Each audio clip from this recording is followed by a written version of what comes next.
നാമത്തിന് മഹത്വമുണ്ടാകട്ടെ.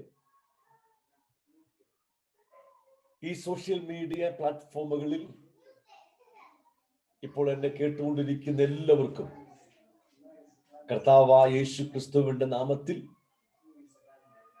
ആഫ്രിക്കയിൽ നിന്നും ഞാൻ എൻ്റെ സ്നേഹവന്ദനങ്ങളെ അറിയിക്കുന്നു. 24 മണിക്കൂറും എല്ലാ ദിവസങ്ങളിലും പ്രാർത്ഥന നടക്കുന്ന ഈ പ്രത്യേകമായ സൂം മീറ്റിംഗിലേക്ക് നിങ്ങൾക്ക് സ്വാഗതം. എല്ലാ ദിവസവും ഇന്ത്യൻ സമയം രാത്രി 8:30 തുടങ്ങി ഈ സൂം മീറ്റിംഗിൽ പ്രത്യേകമായ വചന ശുശ്രൂഷ ഉണ്ടായിരിക്കും. ഈ 24 hours നടക്കുന്ന പ്രാർത്ഥന പ്രോഗ്രാമിലേക്കും, തികച്ചും ആത്മാവിലുള്ള പ്രാർത്ഥനയാണ്, ആ പ്രയർ പ്രോഗ്രാമിലേക്കും ഈ വചന ശുശ്രൂഷകളിലേക്കും നിങ്ങൾക്ക് വീണ്ടും സ്വാഗതം. സ്വർഗത്തിലെ പിതാവാം ദൈവം നമ്മെ സൃഷ്ടിച്ചിരിക്കുന്നത്, സ്വർഗത്തിലെ പിതാവാം ദൈവം ഇപ്പോൾ യേശുക്രിസ്തു മുഖാന്തരം നമ്മെ വിളിച്ച് തെരഞ്ഞെടുത്തിരിക്കുന്നത് അവന്റെ രാജ്യവും തേജസ്സും പ്രാപിക്കുവാൻ വേണ്ടിയാണ്. Hallelujah, hallelujah. ദൈവത്തിന്റെ രാജ്യം എന്നാൽ അർത്ഥം എന്താണ്? ദൈവത്തിന്റെ ഭരണം, ദ ഗവൺമെന്റ് ഓഫ് ഗോഡ് എന്നർത്ഥം. ദൈവരാജ്യത്തിന്റെ വ്യത്യസ്തമായ പ്രത്യക്ഷതകളെ കുറിച്ച് വിശുദ്ധ തിരുവെഴുത്തുകൾ നമ്മെ പഠിപ്പിക്കുന്നുണ്ട്. ഒന്നാമത്, ദൈവരാജ്യം ഒരു വ്യക്തിയിൽ ആരംഭിക്കുകയാണ്. ഒരുവൻ തന്റെ സ്വയത്തിന്റെ ഭരണത്തെ നിഷേധിച്ച് യേശുക്രിസ്തുവിന്റെ കർത്തൃത്വത്തെ അംഗീകരിച്ച് ദൈവീക ഭരണത്തിങ്കിലേക്ക് മടങ്ങി വരുമ്പോൾ അവൻ ദൈവരാജ്യത്തിലായി, ദൈവരാജ്യം അവനിലുമായി. ഇപ്പോൾ അവൻ തന്നെ ദൈവത്തിന്റെ രാജ്യമാണ്. രണ്ടാമതായി, യേശുക്രിസ്തു ഈ ഭൂമിയിലേക്ക് മടങ്ങി വരുമ്പോൾ ഇന്ന് ഭൂമിയിലുള്ള എല്ലാ ഭരണങ്ങൾക്കും അധികാരങ്ങൾക്കും ശക്തികൾക്കും വാഴ്ചകൾക്കും നീക്കം വരുത്തിയിട്ട് രാജ്യം, അതായത് ഭൂമിയുടെ ഭരണം, പിതാവാം ദൈവത്തെ തിരികെ ഏൽപ്പിച്ച് ഈ ഭൂമിയുടെ മുഖച്ഛായ തന്നെ മാറ്റി ഇതിനെ നവീകരിച്ച് 1000 വർഷത്തേക്ക് തന്റെ ഭരണം ഭൂമിയിൽ ആരംഭിക്കുമ്പോൾ ദൈവരാജ്യം ആക്ഷരികമായി ഈ ഭൂമിയിൽ പ്രത്യക്ഷമാകും.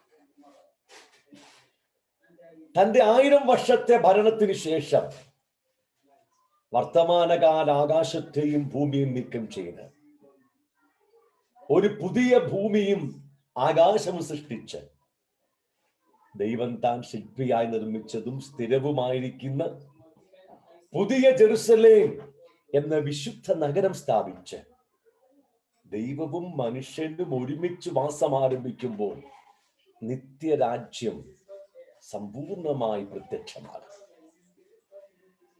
ദൈവം നമ്മെ വിളിച്ചിരിക്കുന്നത് അവന്റെ തേജസ്സും പ്രാപിക്കുവാൻ വേണ്ടിയാണ്. ദൈവത്തിന്റെ തേജസ് എന്നാൽ അർത്ഥം എന്താണ്? വിശുദ്ധ വേദപുസ്തക ചരിത്രത്തിൽ ഒരു മനുഷ്യന്റെ ഇന്ദ്രിയങ്ങൾക്ക് പ്രാപ്യമായ അളവിൽ ദൈവം തന്നെ വെളിപ്പെടുത്തിയപ്പോൾ ആ ദൈവീക പ്രത്യക്ഷതയ്ക്ക് പറഞ്ഞിരുന്ന പേരാണ് ദൈവ തേജസ്. അതായത് ദർശനീയവും സ്പർശനീയവും ശ്രവണീയവുമായ ദൈവ സാന്നിധ്യമാണ് ദൈവ തേജസ്. The glory of God means the visible, tangible and the audible presence of God. ദൈവജീവന്റെ സമ്പൂർണമായ പ്രകടീകരണമാണ് അവന്റെ തേജസ്. ദൈവത്തിന്റെ തേജസ് എന്ന് പറഞ്ഞാൽ ദൈവം തന്നെയാണ്. ഒരു ദൈവ പൈതലിന്റെ യഥാർത്ഥമായ അവകാശവും അനുഗ്രഹവും ഈ ഭൂമിയിലുള്ള യാതൊരു നന്മകളുമല്ല. സ്വർഗത്തിൽ ലഭിക്കുവാനിരിക്കുന്ന സവിശേഷമേറിയ പ്രതിഫലങ്ങളും പുതിയ ജെറുസലേമിൽ പ്രാപിക്കുവാൻ പോകുന്ന മനോഹരമേറിയ പാർപ്പിടങ്ങളും അവന്റെ യഥാർത്ഥമായ അവകാശമോ അനുഗ്രഹമോ അല്ല. ഒരു ദൈവ പൈതലിന്റെ യഥാർത്ഥമായ അവകാശവും അനുഗ്രഹവും സ്വർഗത്തിലെ പിതാവാം ദൈവമാണ്, അവന്റെ തേജസ്സാണ്. ഈ ദൈവരാജ്യത്തിലേക്കും അവന്റെ തേജസ്സിലേക്കും നിങ്ങൾക്ക് എല്ലാവർക്കും വീണ്ടും ഹാർദവുമായ സ്വാഗതം.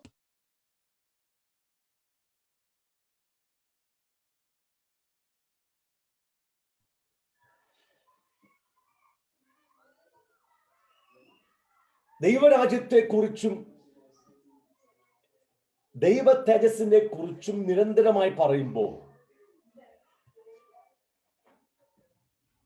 എല്ലാവരുടെയും ചോദ്യം, അപ്പോൾ ഈ ഭൂമിയിലെ കാര്യമൊന്നും നമുക്ക് വേണ്ടായോ?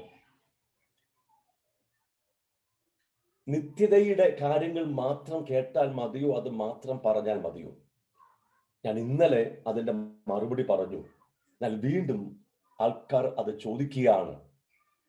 അതുകൊണ്ട് അതിനും കൂടെ വീണ്ടും മറുപടി പറയേണ്ട ആവശ്യമുണ്ട്. ദീർഘമായി പറയത്തില്ല, 1-2 വാക്കുകൾ പറയാം. സ്വർഗീയ അനുഗ്രഹങ്ങളുമായി, സ്വർഗീയ മർമ്മങ്ങളുമായി ഈ ഭൂമിയിലെ എല്ലാ നന്മകളും ദൈവം കൂട്ടിച്ചേർത്ത് വെച്ചിരിക്കുകയാണ്. ഒന്നാമത് ആത്മീയം വരുന്നു, രണ്ടാമതാണ് ഭൗതികം വരുന്നത്. ഭൗതികത്തോടു കൂടെ അല്ല ആത്മീയം വരുന്നത്, ആത്മീയത്തോടു കൂടെ ഭൗതികം ചേർന്ന് വരികയാണ്. അതാണ് വിശുദ്ധ വേദപുസ്തകത്തിന്റെ തത്വം. അനേക ദൈവമക്കൾക്കും ഈ സത്യം തിരിച്ചറിയാൻ കഴിയാത്തതാണ് ആത്മീയ ജീവിതത്തിന്റെ അടിസ്ഥാനപരമായ പ്രശ്നം. അനേകം സുവിശേഷ പ്രസംഗങ്ങൾക്കും ഈ ആത്മീയ തത്വം തിരിച്ചറിയാത്തത് കൊണ്ട് അവർ യേശുവിന്റെ നാമത്തിൽ ലോകത്തിന്റെ കാര്യങ്ങൾ പറഞ്ഞും പഠിപ്പിച്ചും ജനത്തെ വീണ്ടും ലോകമോഹങ്ങളിലേക്ക് നയിക്കുകയാണ്. പത്രോസിന്റെ ലേഖനത്തിൽ വളരെ പ്രധാനപ്പെട്ട ഒരു വാക്യം പരിശുദ്ധ ആത്മാവ് രേഖപ്പെടുത്തിയിരിക്കുന്നത് ദൈവം എൻ്റെ അകത്ത് സ്പർശിക്കുന്നത് കൊണ്ട് ഞാൻ പറയാൻ വേണ്ടി ആഗ്രഹിക്കുകയാണ്. അതായത് ദൈവം നമുക്ക് വിലയേറിയതും അതിമഹത്വമായ വാഗ്ദത്തങ്ങൾ നൽകിയിരിക്കുകയാണ്. ചെറിയ വാഗ്ദത്തങ്ങളെ കുറിച്ചല്ല പറയുന്നത്. ചെറിയ വാഗ്ദത്തങ്ങളുണ്ട്, അത് ഭൗതികമായ കാര്യങ്ങളാണ്. വസ്ത്രവും ആഹാരവും പാർപ്പിടവും രോഗസൗഖ്യവും വിദ്യാഭ്യാസവും സമൃദ്ധിയും ഒക്കെയാണ്. ദൈവം നമുക്ക് വിലയേറിയതും അതിമഹത്വമായ വാഗ്ദത്തങ്ങൾ നൽകിയിരിക്കുകയാണ്. Exceedingly great and magnificent promises. ഈ വിലയേറിയതും അതിമഹത്വമായ വാഗ്ദത്തങ്ങൾ ഈ ഭൂമിയെ സംബന്ധിച്ചുള്ളതല്ല, നിത്യരാജ്യത്തെ കുറിച്ചുള്ളതാണ്, നിത്യജീവനെ കുറിച്ചുള്ളതാണ്, നിത്യ തേജസ്സിനെ കുറിച്ചുള്ളതാണ്.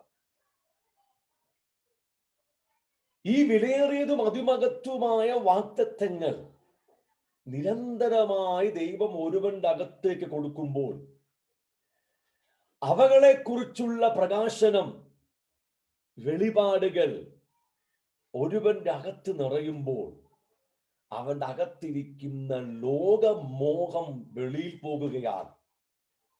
ആ വചനം ഇങ്ങനെ പറയുന്നു, പത്രോസിന്റെ 2-ാമത്തെ ലേഖനം 1-ാം അധ്യായം 4-ാം വാക്യം.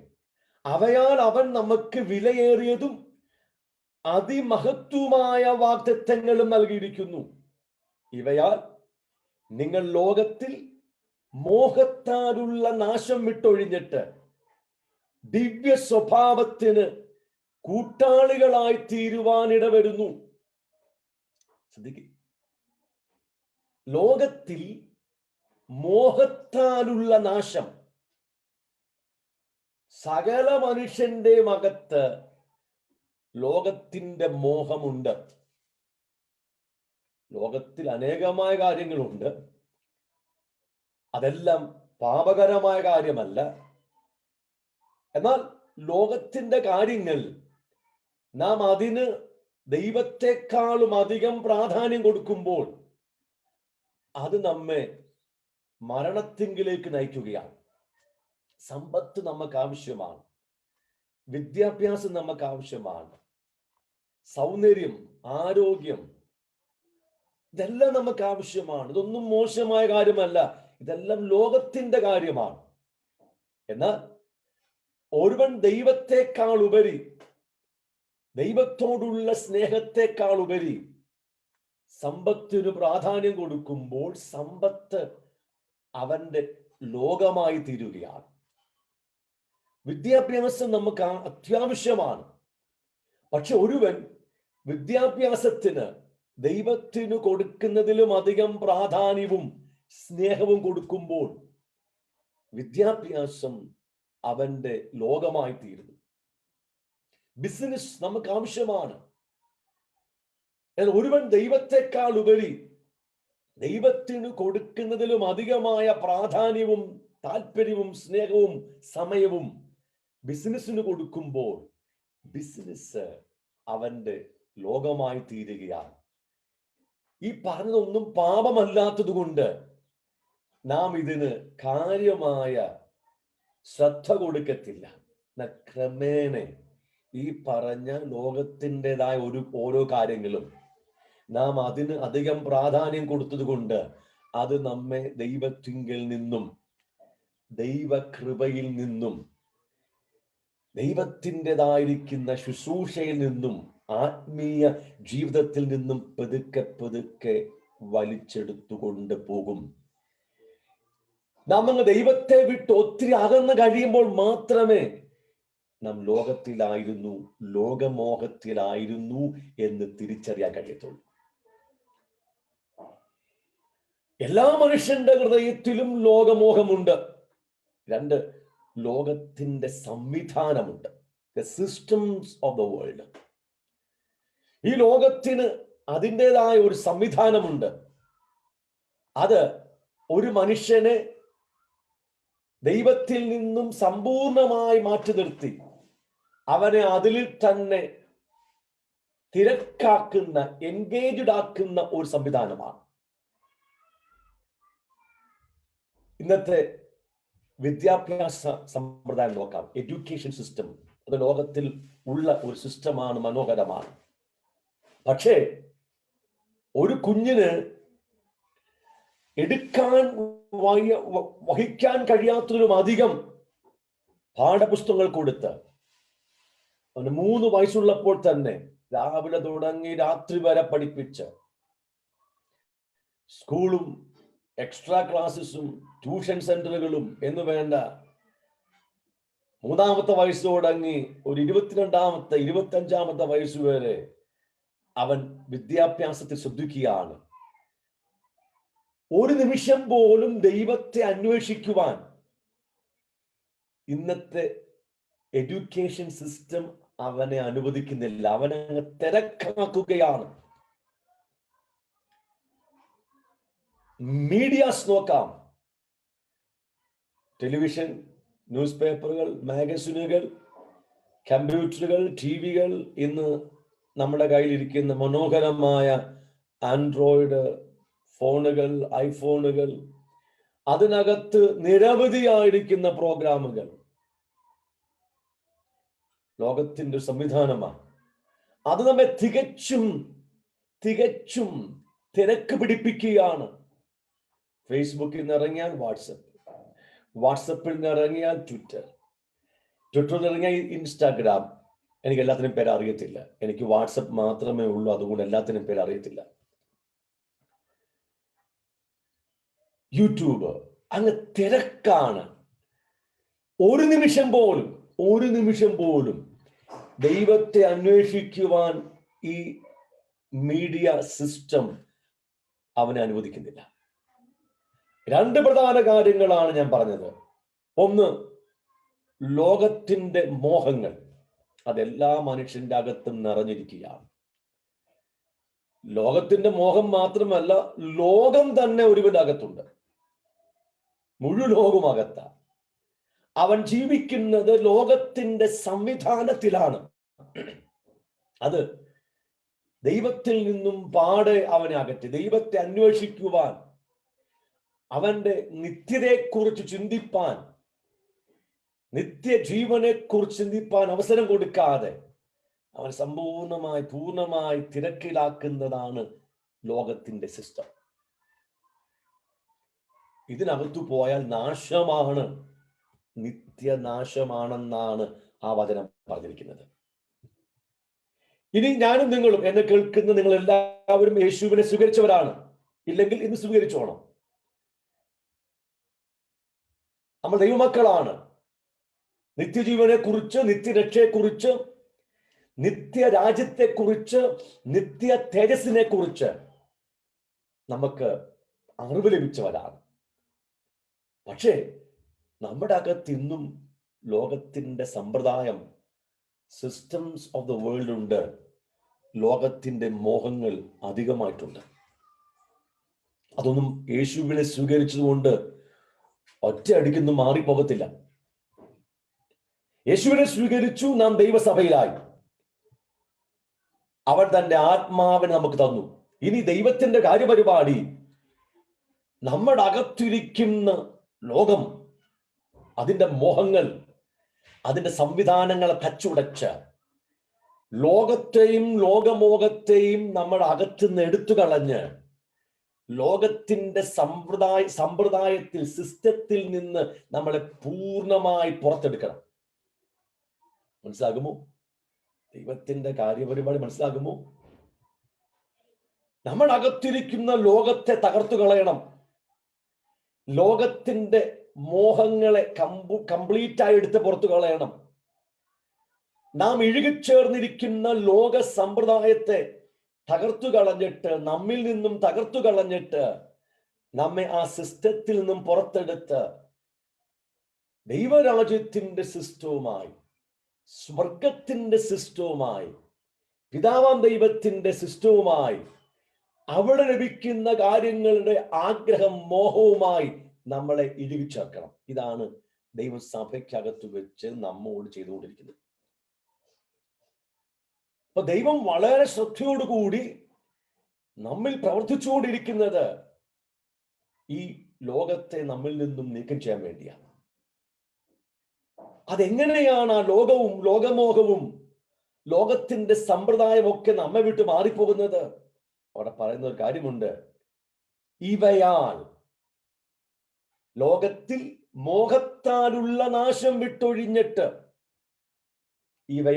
എവയാൽ വിലയേറിയതും അതിമഹത്വമായ വാഗ്ദത്തങ്ങളാൽ,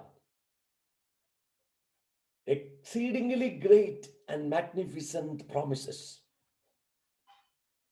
ഇതിനപ്പുറം അതിനെ വെളിപ്പെടുത്തുവാൻ നമ്മുടെ ഭാഷകളിൽ വാക്കുകളില്ല. അതുകൊണ്ട് വിലയേറിയതും അതിമഹത്വമായ വാഗ്ദത്തങ്ങൾ, exceedingly great and magnificent promises. ഇത് ദൈവരാജ്യത്തെ കുറിച്ചുള്ളതാണ്, നിത്യ തേജസ്സിനെ കുറിച്ചുള്ളതാണ്, ഉയരത്തിലെ കാര്യങ്ങൾ, വരുവാനുള്ള ലോകത്തിന്റെ കാര്യങ്ങളാണ്. ദൈവരാജ്യവും ദൈവ തേജസ്സും അഭിഷേകം. ഈ നിത്യരാജ്യത്തിന്റെ, നിത്യ തേജസ്സിന്റെ ചെറിയ പ്രകാശനങ്ങൾ, വെളിപാടുകൾ ദൈവം ഒരുവന്റെ അകത്ത് വർദ്ധിപ്പിച്ചുകൊണ്ടിരിക്കും. ഈ നിത്യരാജ്യത്തിന്റെ, നിത്യ തേജസ്സിന്റെ വിലയേറിയതും അതിമഹത്വമായ വാഗ്ദത്തങ്ങളുടെ പ്രകാശനങ്ങൾ അവന്റെ ഹൃദയത്തിൽ നിറയുന്നതനുസരിച്ച് അവന്റെ അകത്തിരിക്കുന്ന ഈ ലോകം, ഈ ലോകത്തിന്റെ മോഹങ്ങൾ, ഈ ലോകത്തിന്റെ സമ്പ്രദായങ്ങൾ തകർന്നുടുകയും അവന്റെ അകത്ത് നിന്ന് വെളിയിൽ പോവുകയും അവൻ ദൈവരാജ്യത്തിന്റെ പൗരത്വത്തിലേക്ക് പൂർണ്ണമായി മാറ്റപ്പെടുകയും ചെയ്യുകയാണ്. അതായത് രണ്ട് രാജ്യങ്ങളുടെ രണ്ട് രാജ്യങ്ങളെ കുറിച്ചുള്ള, രണ്ട് ലോകങ്ങളെ കുറിച്ചുള്ള ആഗ്രഹങ്ങൾ, മോഹങ്ങൾ ഒരു സമയത്ത് ഒരു ഹൃദയത്തിൽ തുടരുക അസാധ്യമാണ്. മനസ്സിലാകുമോ? രണ്ട് രാജ്യങ്ങളെ കുറിച്ചുള്ള, രണ്ട് ലോകങ്ങളെ കുറിച്ചുള്ള മോഹങ്ങൾ, ആഗ്രഹങ്ങൾ ഒരു ഹൃദയത്തിൽ ഒരേ സമയത്ത് തുടരുക അസാധ്യമായ കാര്യമാണ്. അത് നിങ്ങളുടെ ഹൃദയത്തിൽ ഇന്ന് പതിഞ്ഞിരിക്കണം. ദൈവം വിലയേറിയതും അതിമഹത്വമായ വാഗ്ദത്തങ്ങൾ, നിത്യരാജ്യത്തിന്റെ, നിത്യ തേജസ്സിന്റെ പ്രകാശനങ്ങൾ നൽകി, നിങ്ങളുടെ ഹൃദയത്തിൽ അതിന്റെ ബോധ്യങ്ങൾ നൽകി, വെളിപ്പാടുകൾ നൽകി കഴിയുമ്പോൾ ലോകത്തിൽ മോഹത്താലുള്ള നാശം നിങ്ങൾ വിട്ടൊഴിഞ്ഞിട്ട് ദിവ്യ സ്വഭാവത്തിന് കൂട്ടാളികളായി തീരുന്നു. ദൈവത്തിന്റെ സ്വഭാവത്തിന് നാം കൂട്ടാളികളായി തീരുകയാണ്. അതായത് ക്രിസ്തു എന്ന തലയോളം സകലത്തിലും വളരുകയാണ്, തികഞ്ഞ പുരുഷത്വത്തിലേക്ക് എത്തുകയാണ്, ക്രിസ്തുവിന്റെ സമ്പൂർണതയായ പ്രായത്തിന്റെ അളവ് പ്രാപിക്കുവോളം വളരുകയാണ്, മനസ്സ് പുതുക്കി രൂപാന്തരപ്പെടുകയാണ്, ആത്മദേഹി ദേഹത്തിൽ സമ്പൂർണമായ ശുദ്ധീകരണം നടക്കുകയാണ്. പാപത്തിന്റെ മീതെ, ജഡത്തിന്റെ മോഹങ്ങളുടെ മീതെ, ലോകമോഹങ്ങളുടെ മീതെ, പിശാചിന്റെ എല്ലാ തന്ത്രങ്ങളുടെ മീതെ ജയാളികളായി തീർന്ന് യേശുക്രിസ്തുവിന്റെ സ്വരൂപത്തോട് അനുരൂപരായി തീരുകയാണ്. അതാണ് ദിവ്യ സ്വഭാവത്തിന് കൂട്ടാളികളാകുക എന്നത്. ഇതാണ് ദൈവത്തിന്റെ ക്രമം, ഇതാണ് ദൈവത്തിന്റെ കാര്യപരിപാടി, ഇതാണ് ദൈവസഭയുടെ ശുശ്രൂഷ, ഇതാണ് ആത്മീയ ശുശ്രൂഷ. എല്ലാ കൃപാവരങ്ങളും തന്നിരിക്കുന്നത് ഈ ഒരു പദവിയിലേക്ക്, ഈ ഒരു അവസ്ഥയിലേക്ക് ഓരോ ദൈവ പൈതലിനെയും വളർത്തിയെടുക്കുക എന്നുള്ളതാണ്. ഈ സത്യം തിരിച്ചറിയാത്തത് കൊണ്ട് ഇന്നത്തെ ക്രിസ്തീയ സമൂഹം, വലിയൊരു കൂട്ടം ശുശ്രൂഷകന്മാരും ഈ ലോകത്തിന്റെ കാര്യങ്ങൾ പറഞ്ഞ്, ഇവിടുത്തെ അനുഗ്രഹങ്ങളും സമൃദ്ധികളും വിടുതലൊക്കെ പറഞ്ഞ് ജനത്തിന്റെ ഹൃദയത്തിൽ വീണ്ടും മോഹത്തെ വർദ്ധിപ്പിക്കുകയാണ്. ഇതാണ് വിരോധാഭാസം. ദൈവം തന്റെ എല്ലാ ഊർജവും ഉപയോഗിച്ച് ഒരുവന്റെ അകത്തിരിക്കുന്ന ലോകത്തെയും ലോക സമ്പ്രദായത്തെ ഉടച്ചു കളഞ്ഞ് ലോകമോഹത്തെ എടുത്തു കളയുവാൻ പരിശ്രമിച്ചു കൊണ്ടിരിക്കുമ്പോൾ നമ്മൾ ഒരുവന്റെ അകത്ത് ലോകമോഹത്തെ വർദ്ധിപ്പിക്കുകയാണ്. ശുശ്രൂഷകളെ വിവേചിക്കുവാൻ ദൈവസഭയ്ക്ക് പരിജ്ഞാനം വേണം. എല്ലാം യേശുവിന്റെ നാമത്തിലാണ്, പക്ഷേ വിവേചിക്കുവാൻ പരിജ്ഞാനം വേണം. അപ്പോൾ ഈ ലോകത്തിലെ കാര്യമൊന്നും വേണ്ടായോ? എല്ലാം നമുക്കുള്ളതാ. അതിന് ഞങ്ങൾ പറയുന്നത് ചെറിയ വാഗ്ദത്തങ്ങൾ എന്നാണ്. ജീവനും ഭക്തിക്കും വേണ്ടിയത്. ഈ ഭൂമിയിൽ എനിക്ക് ജീവിക്കുവാൻ എന്തെല്ലാം വേണമോ അതെല്ലാം, എൻ്റെ ഭൗതിക ജീവിതത്തിനും ശാരീരികമായ ആവശ്യങ്ങൾക്കും മാനസിക, വൈകാരിക, ബുദ്ധിപരമായതും ഈ ഭൂമിയിൽ എനിക്ക് ആവശ്യമായ എല്ലാ നന്മകളും എന്നെ വിളിച്ചപ്പോൾ തന്നെ, തെരഞ്ഞെടുത്തപ്പോൾ തന്നെ ദിവ്യ ശക്തിയാൽ ദൈവം നൽകി കഴിഞ്ഞിരിക്കുകയാണ്.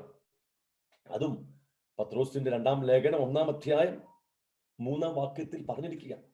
തന്റെ മഹത്വത്താലും വീര്യത്താലും നമ്മെ വിളിച്ചവന്റെ പരിജ്ഞാനത്താൽ അവന്റെ ദിവ്യശക്തി ജീവനും ഭക്തിക്കും വേണ്ടിയതൊക്കെയും നമുക്ക് ദാനം ചെയ്തിരിക്കുന്നുവല്ലോ. ജീവനും ഭക്തിക്കും വേണ്ടി അവൻ നമ്മെ വിളിച്ചിരിക്കുന്നു. അവൻ നമ്മെ വിളിച്ചത് അവന്റെ രാജ്യവും തേജസ്സും പ്രാപിക്കാൻ വേണ്ടിയാണ്. ആ വിളിച്ചപ്പോൾ അവന്റെ ദിവ്യശക്തി നമുക്ക് തന്നു. ആ ദിവ്യശക്തിയാൽ ജീവനും ഭക്തിക്കും വേണ്ടിയത്, ഭൗതിക ജീവിതത്തിനും മോറൽ ലൈഫിനും ആത്മീയ ജീവിതത്തിനും എനിക്ക് എന്തൊക്കെ വേണമോ അത് മുഴുവനും ദാനമായി തന്നിരിക്കുന്നു. ഇത് വളരെ പ്രധാനപ്പെട്ട ആത്മീയ പാഠമാണ്. തരുമെന്നല്ല, ഗിവൺ, ഓൾറെഡി ഗിവൺ. പിന്നെന്താ പ്രാപിക്കാത്തത്? ഇതറിയാത്തത് കൊണ്ടാണ്. തിരുവചനം വെളിപ്പെട്ടു വരണം. ദൈവം തന്നു എന്ന് പറഞ്ഞാൽ തന്നിരിക്കുകയാണ്. അതൊന്ന് ബോധ്യം വന്നൊന്ന് പ്രകാശിച്ച് ഒന്ന് വെളിപ്പാടായി ജീവനായി തീർന്നാൽ നിങ്ങളുടെ ഈ കണ്ണുനീരും വിലാപവും നിലവിളിയും ഭാരവും ടെൻഷനും ഭയവും ഒക്കെ അങ്ങ് തീരും. പിന്നെ അവന് നാളെക്കുറിച്ച് ആകുല ചിത്തനാകാൻ കഴിയത്തില്ല. തന്നിരിക്കുകയല്ലേ. വചനത്തിന്റെ പ്രകാശനത്തിലേക്ക് വരണം. ഭൗതിക സമൃദ്ധി നമുക്കുണ്ട്. നിങ്ങളുടെ ആവശ്യങ്ങൾക്ക് അനുസരിച്ച് ദൈവം തരുകയാണ്. ആ വിളിച്ചവനെ കുറിച്ചുള്ള ഒരറിവ് വേണം, പരിജ്ഞാനം വേണം. സ്വർഗത്തിലെ പിതാവിനെ ഒന്ന് അറിയണം. അറിഞ്ഞാൽ നാം സ്വതന്ത്രമാകും. മുന്നമേ അവന്റെ രാജ്യവും നീതിയും അന്വേഷിക്കുമ്പോൾ ഈ പറഞ്ഞ ജീവനും ഭക്തിക്കും വേണ്ടിയതെല്ലാം അതിൻ്റെ കൂടെ തരുമെന്ന് കർത്താവ് ഉറപ്പിച്ച് പറഞ്ഞിട്ടുണ്ട്. ദൈവരാജ്യം ദൈവത്തിന്റെ ഭരണമാണ്. നാം ദൈവ രാജ്യത്തിലായി. രണ്ടാമതായി, ആത്മനിറവിൽ ആത്മാവിന്റെ നിയോഗത്തിൽ നടക്കുന്നതാണ്. ആത്മാവിന്റെ ഭരണമാണ്. നമ്മുടെ സ്വയത്തെയൊക്കെ തിരിച്ചു കഴിഞ്ഞു.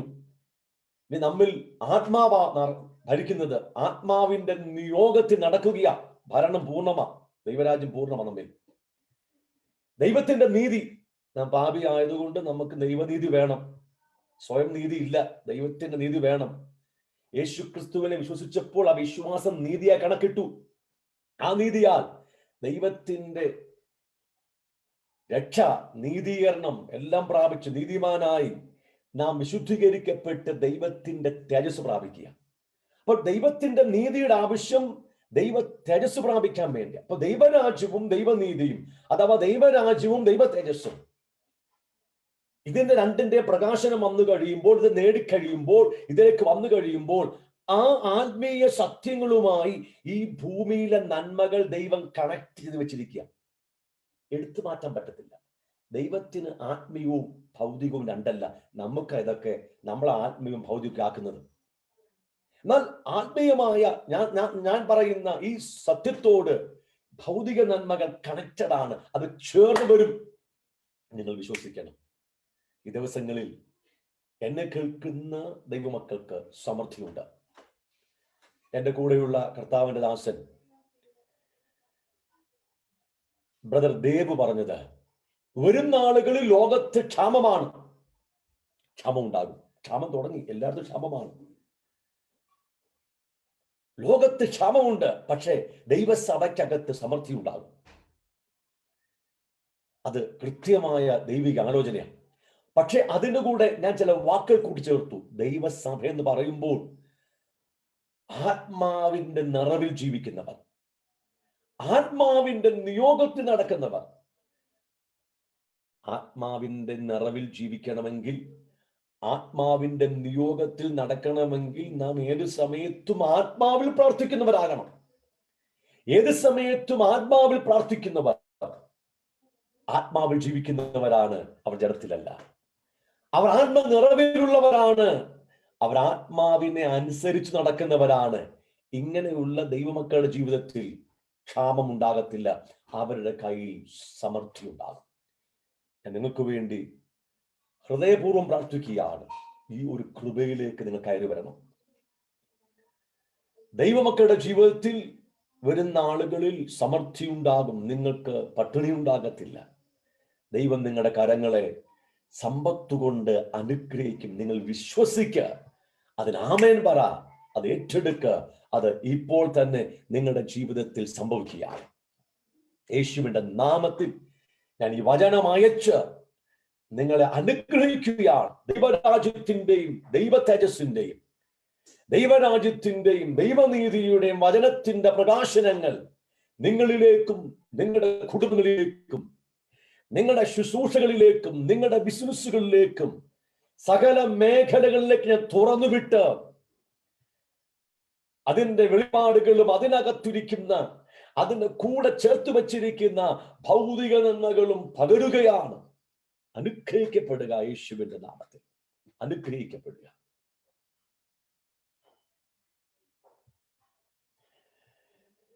നാം കഴിഞ്ഞ ചില ദിവസങ്ങളായി പഠിച്ചുകൊണ്ടിരിക്കുന്നത് യോഹന്നാന്റെ സുവിശേഷം 13-ാം അധ്യായം 14-ാം അധ്യായം അതിന്റെ 23-ാം വാക്യമാണ്. യേശു അവനോട്, എന്നെ സ്നേഹിക്കുന്നവൻ എന്റെ വചനം പ്രമാണിക്കും, എന്റെ പിതാവ് അവനെ സ്നേഹിക്കും, ഞങ്ങൾ അവന്റെ അടുക്കൽ വന്ന് അവനോടുകൂടെ വാസം ചെയ്യും. We will come to him and make our home with him. ഞങ്ങൾ അവന്റെ അടുക്കൽ വന്ന് അവനോടുകൂടെ വാസം ആരംഭിക്കും. യേശുവിനെ സ്വീകരിച്ച എല്ലാവർക്കും പരിശുദ്ധാത്മാവിനെ കൊടുത്തിരിക്കുക. 14-ാം അധ്യായം 16-ാം വാക്യത്തിൽ യേശു പറഞ്ഞിരിക്കുന്നത്, പരിശുദ്ധാത്മാവ് വന്ന് ഒരുവന്റെ അകത്തും ഒരുവന്റെ കൂടെയും വാസം ചെയ്യും. ദൈവത്തിന്റെ രണ്ട് പ്രധാനപ്പെട്ട വാഗ്ദത്തങ്ങളുടെ നിവർത്തീകരണത്തിലേക്ക് വരികയാണ്. ദൈവം നമ്മെ സൃഷ്ടിച്ചിരിക്കുന്നതും യേശുക്രിസ്തു മുഖാന്തരം വിളിച്ച് തെരഞ്ഞെടുത്തിരിക്കുന്നതും ദൈവത്തിന് നമ്മിൽ വസിക്കാനും നമ്മോടുകൂടെ ഈ ഭൂമിയിൽ വാസം ചെയ്യാനും വേണ്ടിയാണ്. ദൈവം നമ്മിൽ വാസം ചെയ്യുകയാണ്. അവന്റെ ജീവനെ, അവന്റെ ആത്മാവിനെ, അവന്റെ തേജസ്സിനെ, അവന്റെ സകല ഗുണവിശേഷങ്ങളുമായി അവനെ തന്നെ നമ്മിലാക്കി വെച്ച് നമ്മിൽ അവൻ ജീവിക്കുക, നമ്മിലൂടെ ജീവിക്കാൻ ആഗ്രഹിക്കുക. നാം അവനെ ആസ്വദിക്കണം. കാര്യം നമ്മുടെ ആത്മാവിൻ്റെയും പ്രാണന്റെയും ശരീരത്തിൻ്റെയും സകല ആവശ്യങ്ങളുടെയും ഉറവിടം ദൈവമാണ്. അവന്റെ ജീവന, അവന്റെ തേജസ്സ, അവന്റെ ആത്മാവ. സമാധാനത്തിന്റെ ഉറവിടം ദൈവമാ. സമാധാനം വേണമോ? ദൈവം നമ്മിൽ നിറയണം. ആനന്ദം, സന്തോഷം, അതിന്റെ ഉറവിടം ദൈവമാ. ആനന്ദവും സന്തോഷവും വേണമോ? ദൈവം നമ്മിൽ നിറയണം. ഇതുപോലെ എല്ലാ മനുഷ്യന്റെ ആത്മാവിന്റെയും ദേഹിയുടെയും ദേഹത്തിന്റെയും സകല ആവശ്യങ്ങളുടെയും ഉറവിടം ദൈവമായതുകൊണ്ട് ദൈവം നമ്മിൽ നിറഞ്ഞെങ്കിൽ മാത്രമേ നമുക്ക് യഥാർത്ഥ മനുഷ്യനായി യഥാർത്ഥ അനുഭവങ്ങൾ ഉണ്ടാകത്തുള്ളൂ. അവൻ നമ്മുടെ കൂടെ വസിക്കണം, അത് അവന്റെ ആഗ്രഹമാണ്. അകത്തും പുറത്തും ദൈവം, അവന്റെ കൂടെ വസിക്കുന്ന അനുഭവം. അവിടെയാണ് മനുഷ്യൻ നിത്യത അനുഭവിക്കുന്നത്, സ്വർഗം അനുഭവിക്കുന്നത്. പരിശുദ്ധാത്മാവിനെ ഇപ്പോൾ തന്നിരിക്കുന്നു. അത് എല്ലാവർക്കുമുള്ള സാധാരണമായ അനുഭവമാണ്. അതിലും അപ്പുറമായ ദൈവത്തിന്റെ ഒരു അനുഭവം നമ്മുടെ അകത്തും നമ്മുടെ കൂടെയും തരുവാൻ അവൻ ആഗ്രഹമുണ്ട്. അതവൻ പറഞ്ഞിരിക്കുക. അത് ഇന്ന് നടക്കുന്ന കാര്യമാണ്, ഇപ്പോൾ നിങ്ങളുടെ കൂടെ നടക്കേണ്ട കാര്യമാണ്. അതെങ്ങനെയാ? ഒരുവൻ യേശു കർത്താവിന്റെ വചനങ്ങൾ പ്രമാണിക്കണം, എല്ലാ വചനങ്ങളും പ്രമാണിക്കണം. അതെങ്ങനെ കഴിയും? അതിനാണ് അവൻ തന്റെ പരിശുദ്ധ ആത്മാവിനെ നമ്മുടെ അകത്ത് വെച്ചിരിക്കുന്നത്. ആത്മനിറവിൽ ജീവിക്കുകയും ആത്മാവിനെ അനുസരിച്ച് നടക്കുകയും ചെയ്യുമ്പോൾ നാം എല്ലാ വചനങ്ങളും സ്വാഭാവികമായും അനുസരിക്കുകയാണ്. നമ്മുടെ ജോലി നടക്കുക എന്നതാണ്, ആ നിറവിന് വേണ്ടി ആഗ്രഹിക്കുക എന്നതാണ്. അങ്ങനെ യേശുവിന്റെ വചനങ്ങൾ അനുസരിച്ച് നാം അവനെ സ്നേഹിക്കുമ്പോൾ പിതാവാം ദൈവം നമ്മെ പ്രത്യേകമായി സ്നേഹിക്കും, ഓരോ വ്യക്തികളെ സ്നേഹിക്കും. ആ ഒരു അവസ്ഥയിലേക്ക് ഒരുവൻ വരുമ്പോൾ പിതാവും പുത്രനും പരിശുദ്ധാത്മാവുമായ ത്രിയേക ദൈവം അവന്റെ മുഴുമഹത്വത്തോടെ അവന്റെ അടുക്കൽ വന്ന് വാസം ആരംഭിക്കും.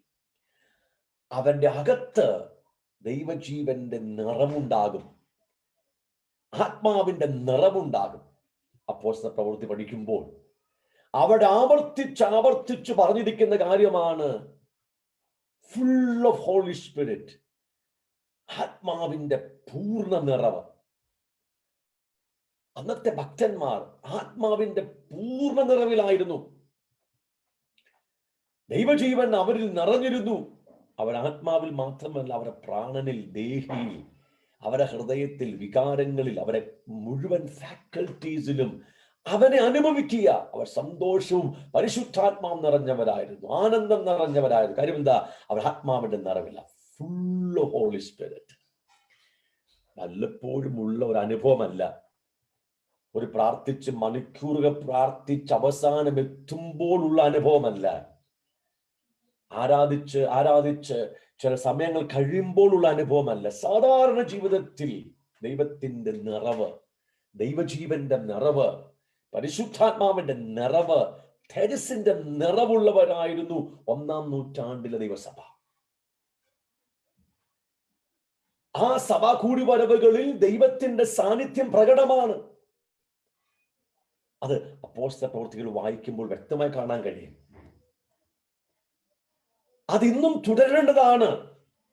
എൻ്റെ ശക്തമായ വിശ്വാസവും പ്രത്യാശയും ഈ തലമുറയിൽ ദൈവത്തെ അന്വേഷിക്കുന്ന എനിക്കും നിങ്ങൾക്കും വേണ്ടി ദൈവം അത് ചെയ്യുമെന്നാണ്.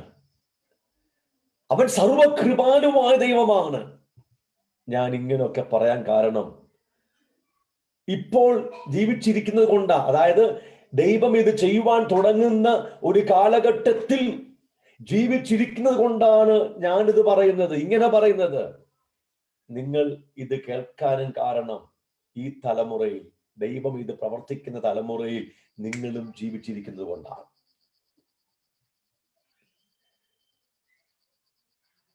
ഉൽപ്പത്തി തുടങ്ങിയുള്ള ചരിത്രം നാം പഠിച്ചു കഴിഞ്ഞു. ദൈവം വന്ന് മനുഷ്യന്റെ കൂടെ താമസിക്കാൻ ആഗ്രഹിക്കുന്ന കഥ, ചരിത്രം നമ്മൾ കണ്ടു കഴിഞ്ഞിരിക്കുകയാണ്. സമാഗമന കൂടാരത്തിൽ ദൈവം തന്റെ തേജസ്സിൽ ഇറങ്ങി വന്ന് 40 വർഷങ്ങൾ ആ ആലയത്തിൽ വാസം ചെയ്തു. അവരുടെ നടുവിൽ വസിച്ചു. ജനത്തിന് നോക്കിക്കാണാം, കേൾക്കാം, അറിയുന്ന തരത്തിൽ ദൈവത്തിന്റെ പ്രത്യക്ഷത അവിടെയുണ്ട്. കനാൻ നാട്ടിൽ ജെറുസലേം ദേവാലയം പണിതപ്പോൾ അവിടെയും ഉണ്ടത്. എന്നാൽ ഇന്ന് എന്തുകൊണ്ടാണ് നമുക്കത് അനുഭവമാകാൻ കഴിയാത്തത്? എന്തുകൊണ്ടാ പിതാവും പുത്രനും പരിശുദ്ധാത്മാവുമായ ത്രിയേക ദൈവം ആ പൂർണ്ണ നിറവിൽ നമ്മിൽ വസിക്കാത്തതും നമ്മുടെ കൂടെ വസിക്കാത്തതിന് കാരണം? നാം ഇന്നലെ പഠിച്ചു തുടങ്ങിയത് വളരെ പ്രധാനപ്പെട്ട ഒരു പോയിന്റ് ആയിരുന്നു, ദൈവത്തിന്റെ വിശുദ്ധി. ദൈവം അതിപരിശുദ്ധനായതുകൊണ്ട് അവൻ പാപത്തെ സഹിക്കയില്ല, അശുദ്ധി സഹിക്കയില്ല. ഇപ്പോൾ നമ്മുടെ അകത്ത് വന്ന് താമസിക്കാനും നമ്മുടെ കൂടെ വസിക്കാനും ഒക്കെയുള്ള ആത്മാവിനെ തന്നതിന്റെ കാരണം യേശു കർത്താവിന്റെ ചങ്കില ചോരയാൽ നമ്മുടെ പാപങ്ങൾക്ക് വിമോചനം വന്ന് കഴുകൽ വന്നതുകൊണ്ട് മാത്രമാണ്. അതുകൊണ്ടാ സാധാരണമായ അവന്റെ സാന്നിധ്യം നാം പ്രാപിച്ചിരിക്കുന്നത്. പക്ഷേ തേജസ്സിന്റെ പൂർണ്ണ നിറവ് നമ്മിലും നമ്മുടെ കൂടെ വാസം ചെയ്യണമെങ്കിൽ നാം വിശുദ്ധിയെ തികയ്ക്കേണ്ട ആവശ്യമുണ്ട്. Perfecting the holiness. വിശുദ്ധിയെ തികയ്ക്കണം. നാം വിശുദ്ധരാണ്, വിശുദ്ധീകരിക്കപ്പെട്ടവരാണ്, ഒക്കെ ശരിയാണ്. ദൈവം നമ്മെ വിശുദ്ധീകരിച്ചു കൊണ്ടുമിരിക്കുന്നു. നമ്മുടെ ഭാഗത്ത് നിന്നൊരു പ്രവർത്തനം കൂടെ ഉണ്ട്. അവിടെ ഒരു പ്രതികരണമുണ്ട്. വിശുദ്ധിയെ തികയ്ക്കണം. ദൈവ ഭയത്തിൽ വിശുദ്ധിയെ തികയ്ക്കണം. പെർഫെക്റ്റിംഗ് ദ ഹോളിനെസ് ആണ് അവിടുത്തെ ഇമ്പോർട്ടന്റ് കാര്യം. ആ വിശുദ്ധിയുടെ തികവിലേക്ക് നമ്മെ ദൈവം നടത്തും. ദൈവത്തിന്റെ കൃപയാണത്, നമ്മുടെ അധ്വാനമല്ല, ദൈവത്തിന്റെ കൃപയാണ്.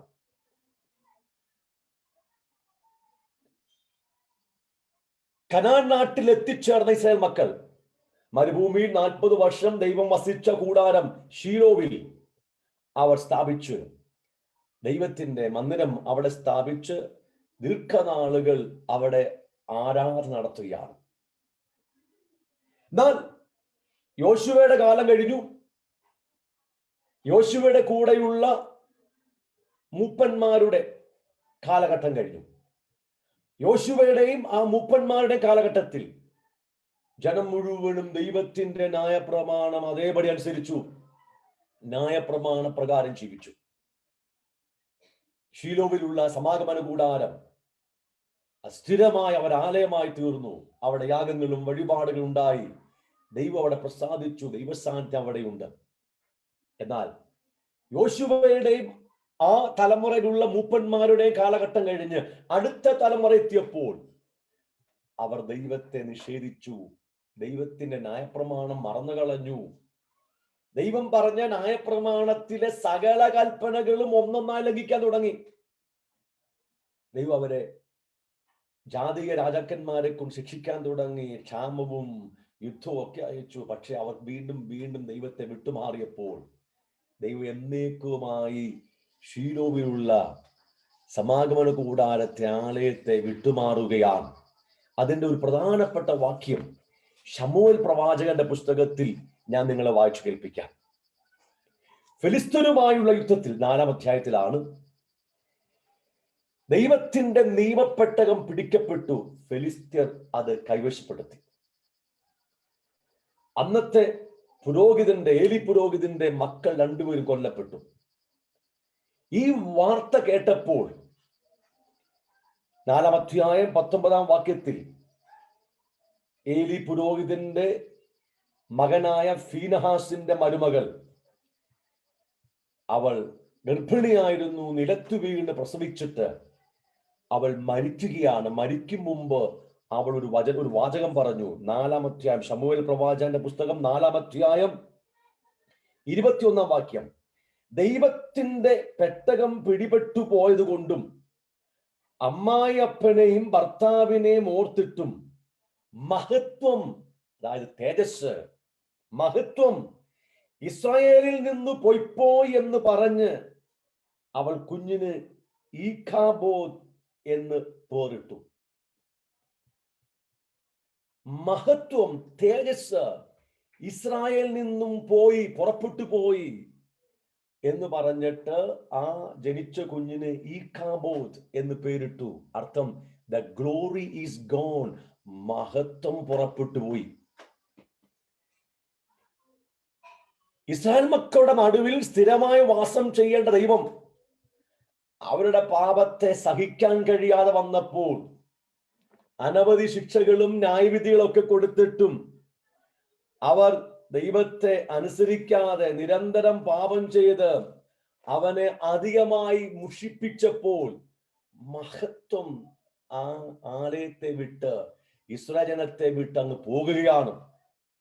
അത് 78-ാം സങ്കീർത്തനം 60-ാം വാക്യത്തിൽ വളരെ പ്രധാനപ്പെട്ട ഒരു വചനമുണ്ട്, വായിച്ചു കേൾപ്പിക്കാം. 78-ാം സങ്കീർത്തനം 60-ാം വാക്യം, ആകയാൽ അവൻ ശീലോവിലെ തിരുനിവാസവും താൻ മനുഷ്യരുടെ ഇടയിൽ അടിച്ചിരുന്ന കൂടാരവും ഉപേക്ഷിച്ചു. ശീലോവിൽ ഉണ്ടായിരുന്നത് സമാഗമന കൂടാരമാണ്. അവിടെ ദൈവത്തിന്റെ സാന്നിധ്യമുണ്ട്, തേജസ്സുണ്ട്.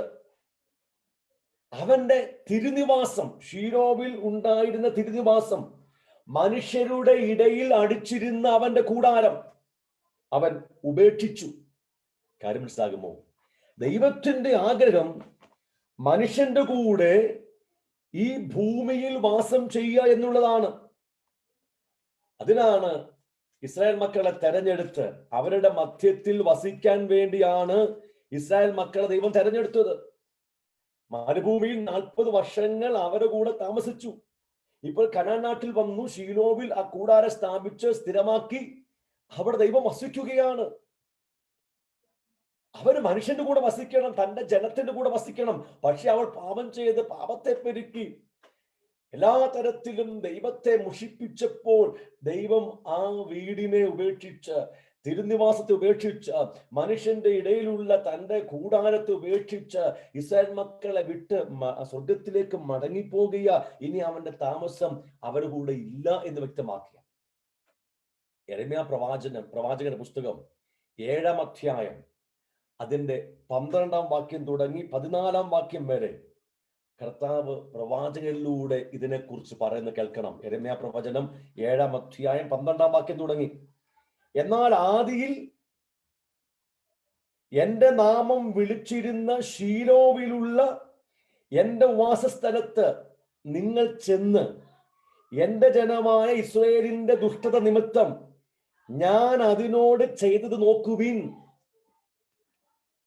ഈ കാര്യം നടന്ന് എത്രയോ കാലഘട്ടത്തിന് ശേഷം, ശലോമോന്റെ കാലഘട്ടത്തിന് ശേഷം ആലയമൊക്കെ പണിത് ദൈവത്തിന്റെ തേജസ് അവിടെ വാസം ചെയ്ത് പിന്നീട് വീണ്ടും ജനം ദൈവത്തിന്റെ നിയമങ്ങളെല്ലാം ലംഘിച്ച് അവനെതിരെ പാപം ചെയ്ത് അടുത്ത ദൈവിക ന്യായവിധി വരും മുമ്പ് ദൈവം പ്രവാചകനിലൂടെ ഇസ്രായേൽ മക്കൾക്ക് ബുദ്ധി ഉപദേശിക്കുക. ഇപ്പോഴും ആ സ്ഥലമുണ്ട്, ഷീലോ ഇപ്പോഴുമുണ്ട്. നിങ്ങൾ അവിടെ പോയി നോക്കണം, അതെന്റെ വിശുദ്ധ മന്ദിരമുള്ള സ്ഥലമാണ്. ആ ഷീലോവിലുള്ള എന്റെ വാസസ്ഥലം, മൈ ഡ്വെല്ലിംഗ് പ്ലേസ്. ഇത് മനസ്സിലാകുമോ? സ്വർഗത്തിന്റെ കാര്യം പറയുകയല്ല, ദൈവം ഭൂമിയിൽ വസിക്കുന്ന കാര്യം പറയുക, തന്റെ മക്കളുടെ നടുവിൽ വസിക്കുന്ന കാര്യം പറയുക. ഷീലോവിൽ അവനൊരു വാസസ്ഥലം ഉണ്ടായിരുന്നു. നിങ്ങൾ ചെന്ന് നോക്കണം, എന്റെ ജനമായ ഇസ്രായേലിന്റെ ദുഷ്ടനിമിത്തം ഞാൻ അതിനോട് ചെയ്തത് നോക്കണം. അതിനെ നിശേഷമായി നശിപ്പിച്ചു കളഞ്ഞു. ഇന്നും സ്ഥലമുണ്ട്, പക്ഷെ അവിടെ ആലയമില്ല, ദൈവമില്ല. ദൈവം അതിനെ പൂർണ്ണമായി നശിപ്പിച്ചു എന്ന് പറഞ്ഞിരിക്കുകയാണ്. എന്നിട്ട് ആ സംഭവം നടന്ന് നൂറ്റാണ്ടുകൾക്ക് ശേഷമുള്ള ജനത്തോട് ദൈവം ബുദ്ധി ഉപദേശിക്കുക, പോയി നോക്ക്. എന്നിട്ട് അതിന്റെ 14 വാക്യം പറയാണ്, എന്റെ നാമം വിളിച്ചിരിക്കുന്നതും നിങ്ങൾ ആശ്രയിക്കുന്നതുമായ ഈ ആലയത്തോടും നിങ്ങൾക്കും നിങ്ങളുടെ പിതാക്കന്മാർക്കും ഞാൻ തന്നിരിക്കുന്ന ഈ സ്ഥലത്തോടും ശീലോവോട് ചെയ്തതുപോലെ ഞാൻ ചെയ്യും. ഇത് ശലോമോൻ പണിത യെരൂശലേം മന്ദിരത്തെ കുറിച്ച് പറയുക. ഇന്നത്തെ തലമുറ നിങ്ങളും എന്റെ എല്ലാ പ്രമാണങ്ങളും ലംഘിച്ചു കഴിഞ്ഞു. എല്ലാ തരത്തിലുമുള്ള പാപങ്ങൾ ചെയ്ത് പാപത്തെ പെരുക്കി കഴിഞ്ഞു. ഞാൻ ഈ നിങ്ങൾ ആശ്രയം വെക്കുന്ന, നിങ്ങളുടെ ബഹുമാനമായിരിക്കുന്ന, നിങ്ങളുടെ അഹങ്കാരമായിരിക്കുന്ന, നിങ്ങളുടെ പ്രശംസയായിരിക്കുന്ന ഈ ആലയത്തോടും ജെറുസലേം ദേവാലയത്തോടും ഞാൻ അങ്ങനെ തന്നെ ചെയ്യും. ഞാൻ ഈ മന്ദിരം വിട്ടു പോകും, എന്റെ തേജസ്സിനോട് വസിക്കത്തില്ല. ദൈവം പ്രവാചകനെ കൊണ്ട് പറയിക്കുകയാണ്. അത് അങ്ങനെ തന്നെ സംഭവിച്ചു. രാജാക്കന്മാരുടെ 2-ാമത്തെ പുസ്തകം 25-ാം അധ്യായം 9-ാം വാക്യം തുടങ്ങി വായിക്കുമ്പോൾ രാജാക്കന്മാരുടെ അവസാന കാലഘട്ടം എത്തുകയാണ്. അവിടെ 25-ാം അധ്യായം 9-ാം വാക്യം തുടങ്ങി വായിച്ചോണം നിങ്ങൾ. നെബൂഖദ്നേസർ രാജാവിന്റെ സേനാധിപൻ വന്ന് ജെറുസലേമിനെ തീ വെച്ച് ചുടുകയാ. ജെറുസലേം ദേവാലയം തീ വെച്ച് ചുട്ടുകളഞ്ഞു. ദൈവത്തിന്റെ ഭവനമാ, വാസസ്ഥലമാ, ദൈവം വസിക്കുന്ന, തേജസ് വസിക്കുന്ന വീടാ. അതിനെ തീ വെച്ച് ചുട്ടുകളഞ്ഞു. ജെറുസലേം മുഴുവനും തീ വെച്ച് ചുട്ടുകളഞ്ഞു. അതിന്റെ മതിൽ ഇടിച്ചു കളഞ്ഞു. ഇസ്രായേൽ മക്കളുടെ പ്രശംസയായത് ദൈവത്തിന്റെ സ്വന്തം വീട്, അവന്റെ തേജസ് വസിക്കുന്ന സ്ഥലം നശിപ്പിക്കപ്പെടുകയാണ്. BC 587 അത് സംഭവിച്ചത്. എന്താ കാരണം? മനുഷ്യന്റെ, ദൈവമക്കളുടെ അശുദ്ധി, പാപം. അതിന്റെ നടുവിൽ അവന് വസിക്കാൻ കഴിയുന്നില്ല. ദൈവം അവരെ വിട്ടു പോകുകയാണ്. അശുദ്ധി വർദ്ധിക്കുമ്പോൾ ദൈവത്തിന് തന്റെ ജനത്തിന്റെ നടുവിൽ വസിക്കാൻ കഴിയത്തില്ല. വീണ്ടും ദൈവത്തിന്റെ കൃപയാൽ, കരുണയാൽ അവരെ മടക്കി വരുത്തി. സെരുബാബേൽ ദൈവത്തിനു വേണ്ടി ആലയം പണിതു. ദൈവത്തിന്റെ പ്രവൃത്തി അവിടെ ഉണ്ടായി, സാന്നിധ്യം അവിടെ ഉണ്ടായി. ദൈവത്തിന്റെ തേജസ് അവിടെ വീണ്ടും വസിക്കാൻ തുടങ്ങി. പക്ഷെ നാളുകൾ കഴിഞ്ഞപ്പോൾ വീണ്ടും ജനം പാപം ചെയ്ത് ദൈവത്തിന്റെ സകല ന്യായ പ്രമാണങ്ങളും ലംഘിച്ച് അവനെതിരെ പാപം ചെയ്ത് പാപത്തെ പെരുക്കി കഴിഞ്ഞപ്പോൾ ദൈവം ആ ആലയത്തെ ഉപേക്ഷിക്കുകയാണ്. നിവാസം വെറുക്കുകയാണ്. വീണ്ടും ദൈവത്തിന്റെ കരുണയും കൃപയും അവർക്ക് കൊടുത്തു. കാരണം ദൈവത്തിന് ജനത്തെ വിട്ടു പോകാൻ കഴിയത്തില്ലല്ലോ.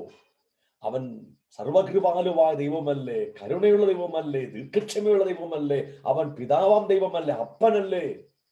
അവന് വീണ്ടും ജനത്തിന്റെ നടുവിൽ വസിക്കണം. വീണ്ടും ഹെരോദ രാജാവ് അവന്റെ നേതൃത്വത്തിൽ ഇസ്രായേൽ മക്കൾക്കു വേണ്ടി ഒരു ആലയം പണിതു.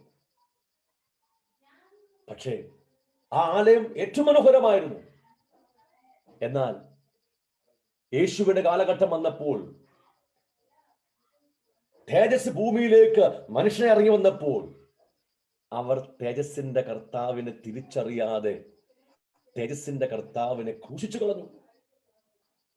അവരുടെ സകല പാപങ്ങളും പെരുകി പെരുകി പെരുകി അതിന്റെ പൂർണ്ണതയിലെത്തി. കർത്താവ് പറഞ്ഞു, കല്ല് കല്ലിന്മേൽ ശേഷിക്കാതെ ഈ ആലയം ഇടിഞ്ഞു പോകുന്ന സമയം വരികയാണ്. AD 70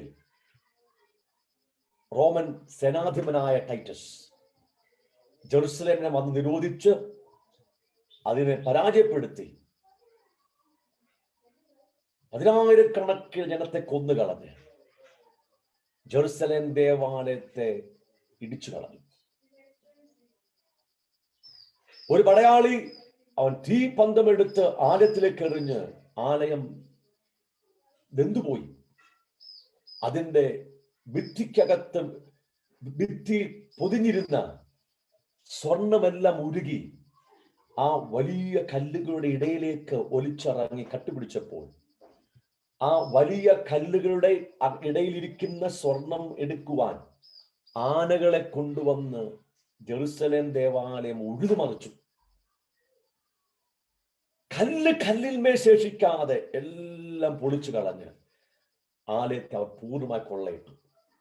കർത്താവിന്റെ പ്രവചനം അവിടെ നിവൃത്തിയായി. കല്ല് കല്ലിന്മേൽ ശേഷിക്കാതെ ആലയം ഇടിഞ്ഞുപോയി. ദൈവത്തിന്റെ നിവാസമാ, ദൈവത്തിന്റെ നിവാസമാ, അവന്റെ കൂടാരമാ. അവന് ഭൂമിയിൽ താമസിച്ചേ പറ്റൂ. പക്ഷെ മനുഷ്യന്റെ അശുദ്ധി പെരുകിയപ്പോൾ, സ്വന്തം ജനത്തിന്റെ അശുദ്ധി പെരുകിയപ്പോൾ അവൻ തന്റെ നിവാസത്തെ പലപ്പോഴായിട്ട് ഉപേക്ഷിക്കേണ്ടി വന്നു. എന്നാൽ ഇന്ന് ഞാനും നിങ്ങളുമാണ് അവന്റെ നിവാസം. നമ്മുടെ ശരീരം അവന്റെ മന്ദിരമാണ്. ഞാൻ അതിനെക്കുറിച്ച് നാളെ വ്യക്തമാക്കുന്നതായിരിക്കും. നമ്മുടെ ശരീരം അവന്റെ മന്ദിരമാണ്. ഇതിന്റെ കൂടെ ചേർത്ത് മറ്റൊരു കാര്യം കൂടെ നിങ്ങളുടെ ചിന്തയിലേക്ക് ഞാൻ പറയാൻ വേണ്ടി ആഗ്രഹിക്കുക. ഇസ്രായേൽ മക്കളുടെ ചരിത്രം പറഞ്ഞു. തേജസ് എങ്ങനെ നഷ്ടപ്പെട്ടു പോയി, എങ്ങനെ ആലയങ്ങൾ ഉപേക്ഷിക്കപ്പെട്ടു എന്ന് നാം പഠിച്ചു കഴിഞ്ഞു. 1-ാം നൂറ്റാണ്ടിൽ ദൈവസഭ ആരംഭിച്ചപ്പോൾ ദൈവത്തിന്റെ സാന്നിധ്യം തൊട്ടറിയുന്ന അളവിൽ അവിടെയുണ്ട്. പരിശുദ്ധാത്മാവാണ് എല്ലാം നയിക്കുന്നത്. അന്നത്തെ ദൈവസഭ, ദൈവജനം ആത്മാവിന്റെ നിറവില്ല. Full holy സ്പിരിറ്റില്ല. ആ നിറവില്ല. അകത്ത് ദൈവത്തെ അനുഭവിക്കുന്നു. അവരെ കൂടിവരവിൽ തിക്കായ കട്ടിയേറിയ ആത്മാവിന്റെ സാന്നിധ്യമുണ്ട്. അവർ മേഘമൊന്നും കാണുന്നില്ലെങ്കിലും അവരങ്ങ് അനുഭവിക്കുക. പഴയ ഉടമ്പടിപ്പെട്ട ഭക്തന്മാർക്ക് ആത്മാവ് അകത്തില്ലായിരുന്നു, തേജസ് അകത്തില്ല. പക്ഷെ നമുക്ക് അകത്തുണ്ട്. അകത്തും പുറത്തും പരിശുദ്ധാത്മാവിന്റെ നിറഞ്ഞ സാന്നിധ്യമായിരുന്നു ആദ്യ സഭയിലുണ്ടായിരുന്നത്. പിന്നെ എന്തുകൊണ്ടാ അതിന്റെ കുറവ് വന്നത്? ഇസ്രായേൽ മക്കൾ ചെയ്തതുപോലെ ദൈവത്തിന്റെ ന്യായപ്രമാണം ദൈവസഭയെ ഉപേക്ഷിച്ചു. സഭയുടെ ഉപദേശം ക്രമേണ നഷ്ടപ്പെട്ടു. 3-ാം നൂറ്റാണ്ടായപ്പോഴത്തേക്ക് ഉപദേശം എല്ലാം തന്നെ മാറിപ്പോയി. ജനം പുതിയ ഉടമ്പടി സഭയുടെ ഉപദേശങ്ങൾക്കൊത്ത് ജീവിക്കാതെ വന്നപ്പോൾ പരിശുദ്ധാത്മാവിന്റെ സാന്നിധ്യം ദൈവസഭയിൽ തുലവും കുറവായി. ഒരു വ്യക്തിയുടെ അകത്ത് സാന്നിധ്യം തുലവും കുറവായി. സഭാ കൂടിവരവുകളിൽ സാന്നിധ്യം തുലവും കുറവായി. ജഡത്തിലുള്ള ജൽപ്പനങ്ങൾ മാത്രമാണ്. പണ്ട് പരിശുദ്ധാത്മാവിനും ഞങ്ങൾക്കും തോന്നി എന്ന് പറഞ്ഞെടുത്ത് ഇപ്പോൾ പാസ്റ്റർക്കും കമ്മിറ്റിക്കാർക്കും തോന്നി എന്ന നിലയിലേക്ക് മാറി. പുരോഹിതന്മാർക്കും അൽമായന്മാർക്കും തോന്നി എന്ന അവസ്ഥയിലേക്ക് മാറ്റപ്പെട്ടു. പരിശുദ്ധാത്മാവ് കാണാൻ പോലുമില്ല കേട്ടോ. ദീർഘമായ മണിക്കൂറൊക്കെ പ്രാർത്ഥിച്ച് ഞങ്ങളുടെയൊക്കെ കാര്യം പറയാ, ദീർഘമായ മണിക്കൂറൊക്കെ പ്രാർത്ഥിച്ച് ആരാധിച്ച് വലിയ ഐക്യതയിലൊക്കെ നിൽക്കുമ്പോഴാ ഒരു ദൈവ സാന്നിധ്യമൊക്കെ ഒന്ന് വെളിപ്പെടുന്നത്. ചങ്ക് പൊട്ടി പറയുക കേട്ടോ, ചങ്ക് പൊട്ടി പറയുക. 8-10 മണിക്കൂറൊക്കെ തലകുത്തി നിന്ന് പ്രാർത്ഥിച്ച് വലിയ ഐക്യതയിലൊക്കെ നിന്ന് പ്രാർത്ഥിക്കുമ്പോഴും ആരാധിക്കുമ്പോഴും ഒക്കെയാ ഒരു സാന്നിധ്യം ഒന്ന് വെളിപ്പെട്ടൊന്ന് സ്പർശിക്കുന്ന അളവിൽ ഒന്ന് അനുഭവിക്കുന്നത്.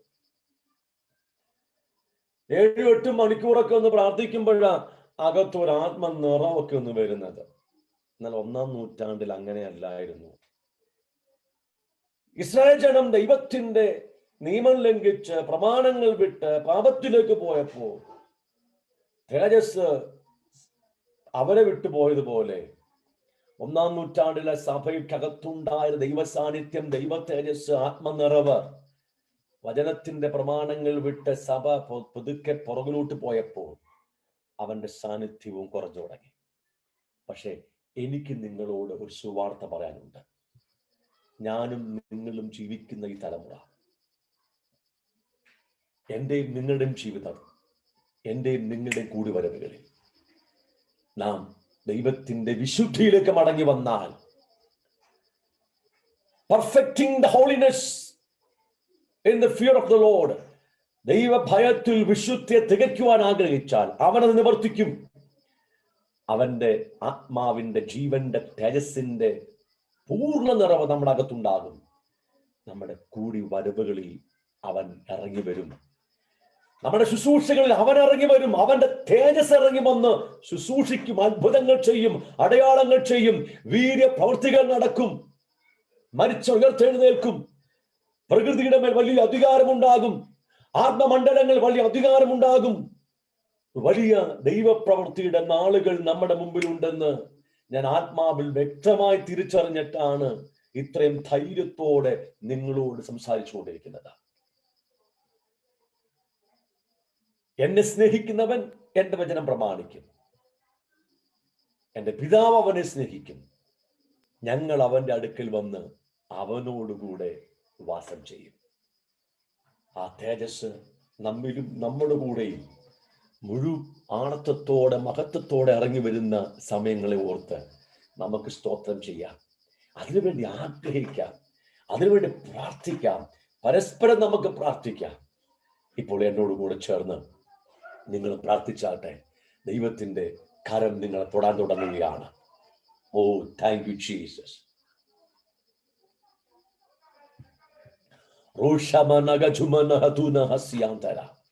അപ്പാ, ഞങ്ങൾക്കൊന്നും ചെയ്യാൻ കഴിയത്തില്ല. ഞങ്ങൾ അമ്പേ പരാജയപ്പെട്ടവരാ. ഒത്തിരി കാര്യങ്ങൾ ചെയ്ത്, ഒത്തിരി പ്രവർത്തിച്ച്, ഒത്തിരി ഓടി നിനക്ക് വേണ്ടി തന്നെയാണ്. പക്ഷെ ഞങ്ങൾ നിസ്സഹായരാണ്, ഞങ്ങൾ പരാജിതരാണ്. കർത്താവേ, അങ്ങിറങ്ങി വരണം. തേജസ്സിന്റെ മുഴുമഹത്വത്തോടെ ആളത്വത്തോടെ ഞങ്ങളിലും ഞങ്ങളുടെ കൂടെ, ഞങ്ങളുടെ കൂടിവരവുകളിൽ, ഞങ്ങളുടെ വീടുകളിൽ, എല്ലായിടത്തും ഞങ്ങൾ തന്നെ വിശുദ്ധീകരിക്കുന്നു. കർത്താവെ, അങ്ങ് കൃപ ചെയ്തെങ്കിലേ എല്ലാം നടക്കുകയുള്ളൂ. ഞങ്ങളുടെ പ്രാർത്ഥനയോ ഉപവാസമോ ഒന്നുമല്ല കർത്താവെ, കൃപയാ. അവിടുത്തെ കൃപയാണ്. സർവകൃപാലുവായ പിതാവാം ദൈവമേ, ഞങ്ങളോട് കൃപ ചെയ്ത് മനസ്സലിഞ്ഞ് ദീർഘക്ഷമ കാണിച്ച് നിന്റെ സഭയെ ഒരു പ്രശംസാപാത്രമാക്കണമേ. ഞങ്ങൾക്ക് നിന്നെ വേണം അപ്പാ. we need you, we need your life, we need your presence, we need your glory, we need your power. yes താവേ, ഈ ദിവസങ്ങളിൽ ഞങ്ങൾ ആഗ്രഹിക്കുന്ന പോലെ, പറയുന്നത് പോലെ, പ്രാർത്ഥിക്കുന്നത് പോലെ നിന്നെ ഒന്ന് അനുഭവിക്കുവാൻ ഞങ്ങളിലേക്ക് ഇറങ്ങി വരണമേ. സമാഗമന കൂടാരത്തിൽ അങ്ങ് നിറഞ്ഞതുപോലെ ഞങ്ങളിൽ നിറയണമേ. 1-ാം നൂറ്റാണ്ടിലെ സഭയിൽ ഭക്തന്മാരുടെ അകത്ത് ഫുൾ ഹോളി സ്പിരിറ്റ് നിറവുള്ളതുപോലെ ഞങ്ങളിൽ നിറയണമേ.